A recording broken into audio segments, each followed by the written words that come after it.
ہمارا تو وہ انداز نہیں، ایک ترجمی سا ہے، لیکن آپ بولیں گے تو انشاءاللہ بات بن جائے گی۔ مقامی ولایت جو غوث پاک ہے، یہ تو بڑی برگاہ ہے۔ اس سے پہلے ایک آیت کریمہ پڑھی، فرمایا ولی وہ ہوتا ہے، قرآن اس کی نشانیاں بیان کی، وہ صاحب ایمان بھی ہوتا ہے، صاحب تقویٰ بھی ہوتا ہے۔ ایمانوں میں کوئی ولی نہیں ہے، ایمان لانے کے بعد بے عمل ہے، وہ بھی ولی نہیں ہو سکتا۔ ہم اہل سنت والجماعت کا عقیدہ ہے، ہم پیر اور ولی اس سے مانتے ہیں جو جس کا ظاہر بھی شریعت کا ہو، جس کا باطن بھی شریعت کا ہو، شریعت سے جو آگے ہو، شریعت سے جو دور ہو، جو خود شریعت پر عمل نہ کر سکتا ہو، وہ دوسروں کو شریعت پر کون سا طریقہ سکھائے گا؟ ہم ایسے پیر کو نہیں مانتے۔ قرآن کی روح سے فرمایا وہ ایمان والا بھی ہوگا، صاحب تقویٰ بھی ہوگا، اور جو صاحب تقویٰ ہو، جو تقوی پہ عمل کرنے والا ہو، جو پرہیزگار ہو، متقی ہو، نوافل پڑھنے والا ہو۔ اب یہ ایک عام ولی کا مقام بیان کرنے لگا ہوں، کیوں کہ مقام غوث کو یہ شنشاہ ولایت ہے۔ غوث پاک کی ولایت، ان کی محبت میں خدا، جس کے دل میں غوث اعظم کی محبت ہو، جو اپنے دل میں غوث پاک کا محبت بسانے والا ہو، جو غوث پاک کی گلیوں کا گدا ہو، اللہ اسے میں ولایت عطا فرما دیتا ہے۔ غوث پاک کی ولایت کو سمجھنے کے لیے پہلے ایک عام ولی کی ولایت کو سمجھنا ضروری ہے کہ ولی کا مقام کیا ہے۔ جب ولی کا مقام سمجھ آئے گا، پھر ہم کچھ نہ کچھ اندازہ کر سکتے ہیں مقام غوث کیا ہے۔ وہ تو غوث اعظم ہے، ان کا مقام ہم سمجھ نہیں سکتے، ان کی ولایت کا مقام کیا ہے، ان کی ولایت کا منصب مرتبہ کیا ہے، ہماری ہمارا علم وہاں تک نہیں پہنچ سکتا۔ ایک منظر آپ کے سامنے رکھتا ہوں، حضور کی حدیث مبارکہ ہے، فرمایا بندہ جب صاحب تقویٰ ہوتا ہے، پرہیزگار ہوتا ہے، متقی ہوتا ہے، عبادت گزار ہوتا ہے، اس کے چنگے عمل رب پسند فرما کے نہ رب اسے اپنا قرب عطا فرما دیتا ہے۔ رب اسے قرب عطا کرتا ہے، اچھے عمل کرنے کی بدولت رب جب پسند کر لینا، پھر اس کا مقام کیا ہوتا ہے؟ رب فرماتے ہیں بندہ بڑا چنگا ہے، اچھے کام کرتا ہے، اعمال صالح کرتا ہے، میرے نبی سے بڑا پیار کرتا ہے۔ رب فرماتا ہے اے جبرائیل بھی آج کرتا ہے رب العالمین کیا تمہیں؟ رب فرمائے زمین کے فلاں کونے میں دیکھ، وہ جو شخص ہے بڑا صاحب تقویٰ ہے، بڑا مجھے راضی کرنے والا ہے، میری رضا حاصل کرنے والا ہے، اس نے اتنی عبادت کی ہے، اتنی ریاضت کی ہے نا، اب مجھے اس میں پیار آ گیا ہے، اب میں نے اسے قرب عطا کر دیا ہے، میں نے اس سے محبت کی ہے، اسے اپنا محبوب بنا لیا ہے۔ رب العالمین میرے لیے کیا جو حکم ہے؟ فرمائے جس سے رب پیار کرتا ہے نا جبرائیل تم اس سے پیار کرنا شروع کر دیں۔ اب آسمان میں اس کا مقام بیان ہوتا ہے، اس کی محبت کی ابتدا ہوتی ہے، جس سے رب محبت کرتا ہے، پھر جبرائیل امین اسے اپنا محبوب بنا لیتے ہیں۔ یا اللہ جس سے تو محبت کرتا ہے، جبرائیل کون ہے جو اسے پسند نہ کرے؟ میں بھی اس سے محبت کرتا ہوں، میرا بھی آپ سے وہ پیارا ہے۔ فرمایا جبرائیل آگے بھی ڈوٹی ہے، مولا تیرا حکم کیا ڈوٹی ہے؟ فرمایا جانا آسمانوں میں بھی پھر جنت میں بھی اعلان کر دے، اے جنت والو، اے آسمان میں رہنے والو، جتنے بھی رب کی مخلوق ہے، جتنے بھی رب کے فرشتے ہیں، زمین میں رہنے والے فلاں بندے سے رب بھی پیار کرتا ہے، جبرائیل بھی پیار کرتے ہیں، آسمان والے تم بھی پیار کرنا شروع کر دو۔ اللہ بھی اس سے پیار کرتا ہے، جبرائیل امین بھی پیار کرتے ہیں، آسمان والی بھی ساری مخلوق جبرائیل امین کا اعلان سن کے، رب کا حکم سن کے اس بندے کو اپنا محبوب بنا لیتے ہیں، اس بندے سے محبت کرتے ہیں۔ رب العالمین اعلان ہو گیا، آسمان والے بھی اس سے پیار کرتے ہیں، اور رب فرماتے ہیں جانا اب جا کے پوری روئے زمین پہ بھی اعلان کر دے۔ چاہے انسان ہے، چاہے چرند ہے، چاہے پرند ہے، چاہے سمندروں کی گہرائیوں میں رہنے والی مچھلیاں یا میری مخلوقات ہیں، سب کو حکم دے، رب فلاں بندے سے پیار کرتا ہے، جبرائیل اور آسمان والے پیار کرتے ہیں، اے ارض خاک پہ رہنے والوں کو بھی اس اللہ کے ولی سے پیار کرنا شروع کر دو۔ تو آج لوگ اعتراض کرتے ہیں اولیاء اللہ کو نہ مانا جائے، فلاں تنظیم فلاں ولی کی ہے، یہ بہت اچھی والوں کی ہے، یہ سرکاری بہت والوں کی ہے، ان کے نزدیک نہ جانا، کہیں میں تجھے مشرک نہ ہو جاؤ۔ میں نے کہا تم پیسہ لگا کے دنیا میں کوشش کرتے ہو لوگ اللہ والوں سے دور ہو جائیں، فرمایا تم ساری دنیا ایک طرف ہو جاؤ، ولی کو ماننے والے کام نہیں ہو سکتے، کیوں؟ تم کوشش زمین میں کرتے ہو، ابتدا عرش پہ ہو رہی ہے،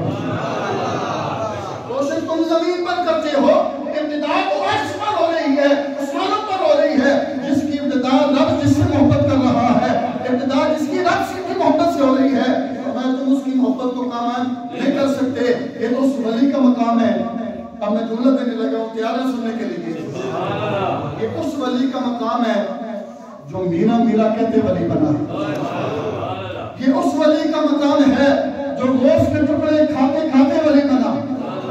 مادر ذات ولی بات نہیں کر رہا، جو آیا دنیا میں ہمارے سوالے دیے، محنت کی، رب کو راضی کیا، رب نے سے مقام ولیت عطا فرمایا۔ یہ اس ولی کا مقام ہے، عرش میں بھی اس کی محبت ہے، آسمانوں میں بھی اس کی محبت کرنے والے، جنت میں بھی اس کی محبت کرنے والے۔ کیوں کہ مالے صالح کے ساتھ صحیح عقیدہ ہونا ضروری ہے۔ بے عقیدہ جتنا مرضی نفرت پڑے ولی ہو سکتا، بے عقیدہ بد عقیدہ جو ہے ساری زندگی روزے بھی رکھے ولی ہو سکتا نہیں۔ ولی ہونے کے لیے نیک ہونے کے ساتھ ساتھ عقیدے کا سچا ہونا بھی ضروری ہے، عقیدے کا سچا ہونا بھی ضروری ہے۔ اور میں یہ تمہیں دینے لگا ہوں سلطان باؤ کے وسیلے سے شاہدینہ کی محفل سجانے والوں، غوث پاک کا مقام تو بڑا ہے، یہ اس ولی کا مقام میں نے رکھا ہے کہ جسے غوث پکارتے پکارتے جو ولی بن جاتے ہیں، جس کی عقیدت کا اظہار سلطان باؤ رحمۃ اللہ علیہ آپ خود فرماتے ہیں، فرمایا غوث پاک کی ولایت کا پوچھنے والوں آج تمہیں بتاؤں بغداد شہر دی کی نشانی، بغداد شہر دی کی نشانی، اچیاں لمیاں چیرا ہوں تن من میرا پوزے پوزے جنہیں درزی دیا لیرا ہوں۔ انہوں نے بھی غوث پاک کو مانا ہے، میں بھی غوث پاک کو مانتا ہوں، تو بھی ان کا نام لیتا ہے۔ نعرے غوثی آئے کہ شرم سے یا غوث اعظم جیمے لے کے نہ کہا ہے،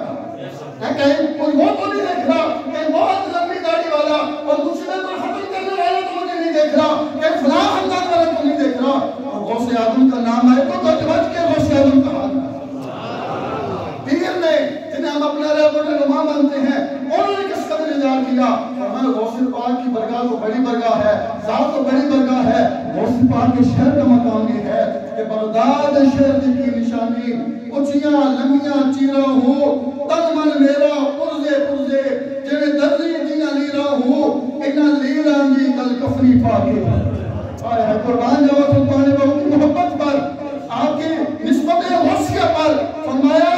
کہ انہاں لیراں دی کل کفری پاکے رلسا سن فقیرہ ہوں بغداد شہر دے میں ٹکڑے منسا،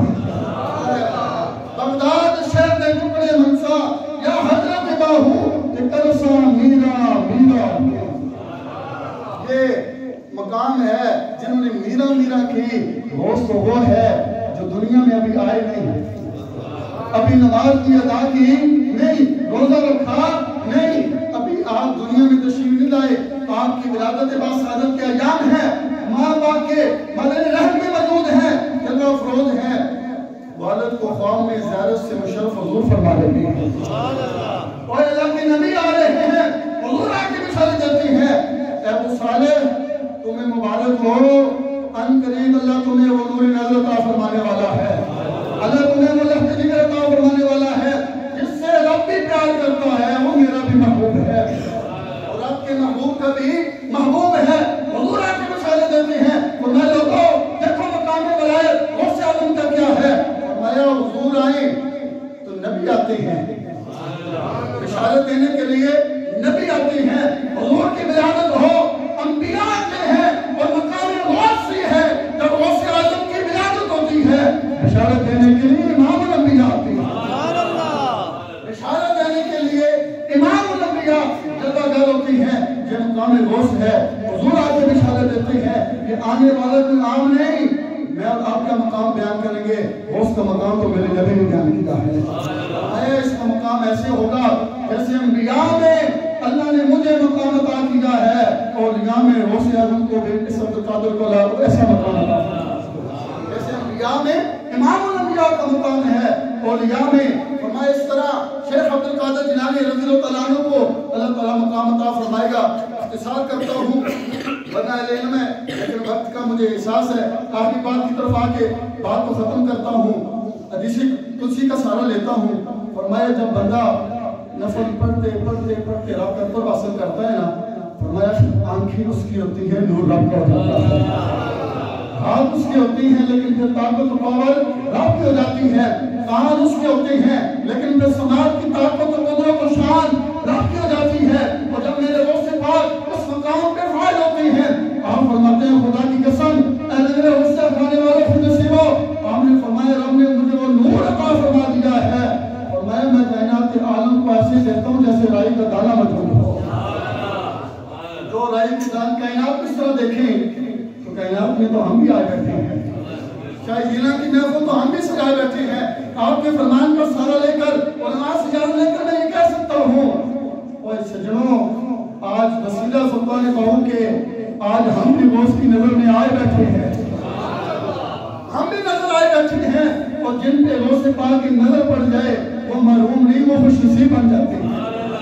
وہ خوش نصیب بن جاتے ہیں۔ اس لیے وہ نظر ملی، فرمایا پوری کائنات کو رائے کی دانے کی طرف دیکھتا ہوں، اور فرمایا اللہ نے وہ کانوں کو سماعت دی ہے، میں مشرق میں ہوں مرید مغرب میں ہو، وہ مغرب میں ہو یا میں مشرق میں ہوں، فرمایا جب غوث پاک کو پکارے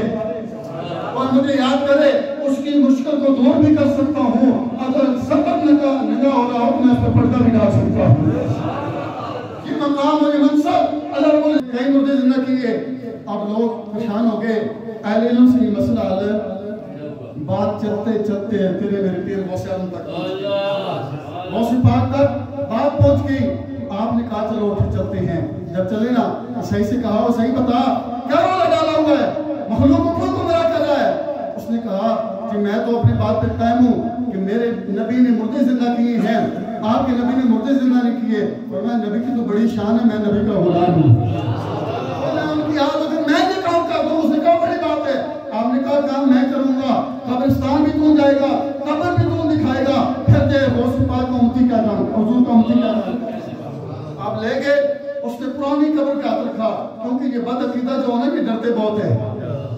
ڈرتے بہت ہے، اس نے کہا کہیں نئے نئے فوٹو سے نہ کھودے، پرانی قبر پہ ہاتھ رکھا۔ آپ نے جلال میں آئے کیونکہ اس نے حضور کی بیعت کی تھی، آپ نے فرمایا بتا تیرے نبی کیا کہتے تھے؟ اس نے کہا وہ کہتے تھے قم بسم اللہ، اس اسلام اللہ کا قم سے اٹھ۔ آپ جلال میں آئے، زبان تیرے میرے غوث کی ہے لیکن قوت و طاقت و روحانیت رب کی ہے، آپ نے فرمایا قم بسم اللہ، اٹھائے میرے حکم سے،